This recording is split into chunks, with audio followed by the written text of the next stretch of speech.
So we're going to do a very, very quick combat in Roll20 just to give you an idea of how it works. And I'm logged in as GM so that I can manipulate all these characters here. But generally speaking, you will only be able to see your own character's perspective. If you're using dynamic lighting, and I am in Roll20, in fact, you won't be able to see the most of the map. You'll only be able to see the map from the perspective of your character. So Steve here can't see out through the door because the door is closed right now. He can see through the window, but there's nothing much out there to see. So that's normally what we would see, but I'm going to click away from this and you'll see the rest of the map starts to appear because I am in GM mode. So the three giant rats are attacking our three adventuring pals, and I've rolled initiative already for the giant rats, Knifer and Maestro. But we haven't got Steve's initiative there, so the first thing I'm going to do is roll initiative for him. And this is very easily done. If I click to select Steve's token, on my account I've set up a quick shortcut for the initiatives up here, but we're not going to use that. I'm going to double click, shift double click on his token to open his character sheet. I'm going to go to his character sheet, and I'm going to click on initiative here. The word, you notice, goes red when I point at it. So if I click on that, make sure that the character is selected, the token is selected. Make sure the turn order window is already open. If it is, click initiative, and it will roll it, and it will add it into the initiative order here. Now I could close Steve's window, but I'm going to use Steve in a moment again. So another top tip. If I double click on Steve's title of his character sheet,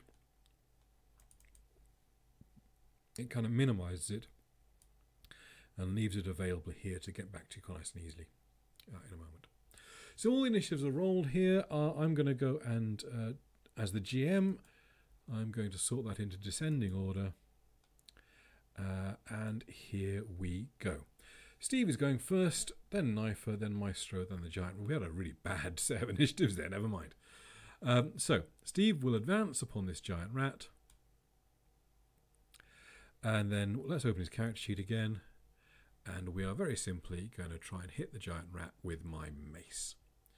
So there's my mace. Going to click on that. That rolls to hit.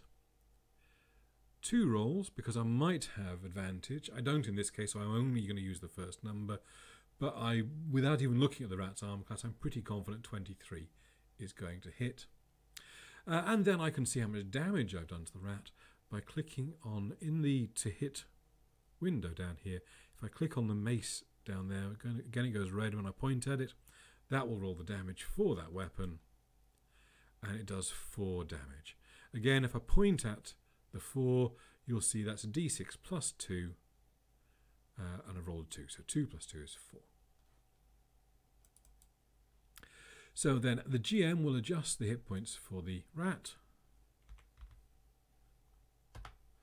but the rat is still very much going. But that is the end of Steve's turn. So we will pass the turn on to Knifer. And Knifer is a rogue.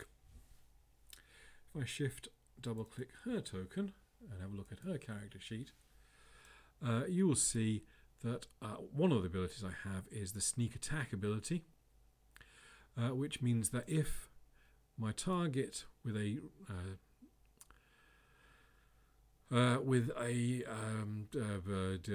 finesse weapon, is it called that still, or a range weapon, is next to an opponent, then I can get a sneak attack on that. By the way, if you ever want to share an ability with the group, you can see this little sort of speech bubble here. If I click on that, it will share that into the group. So if the GM needs reminding what it does, or the other players are curious, you can click on that and it will share it to the group in the chat there. So I am going to attempt to shoot this rat that Steve's already hit, try and finish them off. I am going to use my short bow, but because I can sneak attack it, I'm going to tick the sneak attack there. So that will let Roll20 know that when I'm using this short bow attack, the sneak attack can be included on this attack. So I click on the short bow. And, well, after all that, I've rolled an 8 to hit, and I'm afraid Knifer has missed. That's a little disappointing. So we've got Knifer's character sheet available to regenerate there.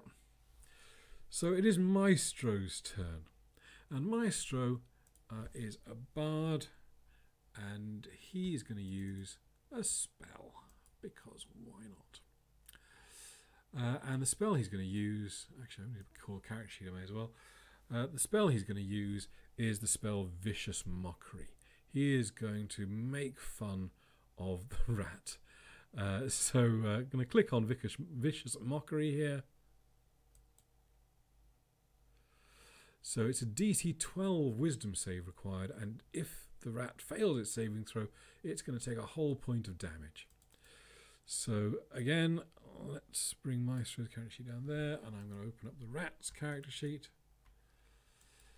And it's going to make a wisdom save. So click on its wisdom. It rolled an 8, so it is not successfully saved. So it is going to take 1 point of damage, 1 point of psychic damage from Maestro's Vicious Mockery. -1. So the rat is still sadly going. And now it is the giant rat's turns. So this giant rat... Now again, it looks like I'm doing quite a lot because I'm doing all of this for lots of different characters. But as a player, you would only need to worry about your character. But let's have the giant rat's reply. And so this giant rat has got a bite attack. It's going to try and bite Steve. So I'm going to click on the bite. I've hit arm class 6 with my bite. That is not good enough. The giant rats have a thing called pack tactics. So as the GM, I'm going to be aware of that and know that if I can get within 5 feet of a rat, another rat, then I can get advantage on my roll. So this giant rat is not going to go for Maestro. They've really got it in for Steve. They scuttle over onto the benches there, and now we're going to attack. This time we're going to bite and try and biting Steve, but this time we're going to get advantage from pack tactics. So I have rolled a 12 and a 14. I get to choose the better roll because it is advantage. I've got a 14. Steve's armor class is a 14, so I have done 4 bitey rat related damage. -4 to Steve. Steve is feeling that a bit. This rat is going to come after Knifer. So it's going to come over to Knifer, try and bite Knifer. Hits armor class 15. Wow, it's not a good round for the player characters. That is definitely hit Knifer. So Knifer is going to take another 6 damage there. Things look bad for our heroes, but I think that's probably enough of an idea of how a combat round goes. If I click on that, it'll take us back round to the top, and we start again with Steve. Actually, I'm going to try and kill the giant rat. Steve is going to have one last go at killing this giant rat. So Steve there is using his... Is he going to use his mace? He could use... Yeah, he's going to use his mace. He's going to use his mace. He's going to roll to hit. So he's going to click on his mace. He's got a 12. Is that enough to hit the rat? It is. Can he slaughter this rat? I've done 8 damage. This rat is very much down for the count. Smashed to oblivion. And as the game's master, I can then delete that rat from the screen. Or, quite nice, this button here lets me set up a whole load of different icons to represent different status effects, essentially. So if I were, I don't know, webbing this thing, I could use the cobweb one there. I've got various different icons that I can use for different things, and they've just introduced this idea of lots of different tool sets that you can buy to include into your status icons. But I'm just going to put a big red X through him to say that rat is out. And then we'll move on to NIFER, and that is where I will stop, because from this point on we've kind of seen how it all works, the very basics of how it all works. Anyway, hope that was useful. Thanks for watching.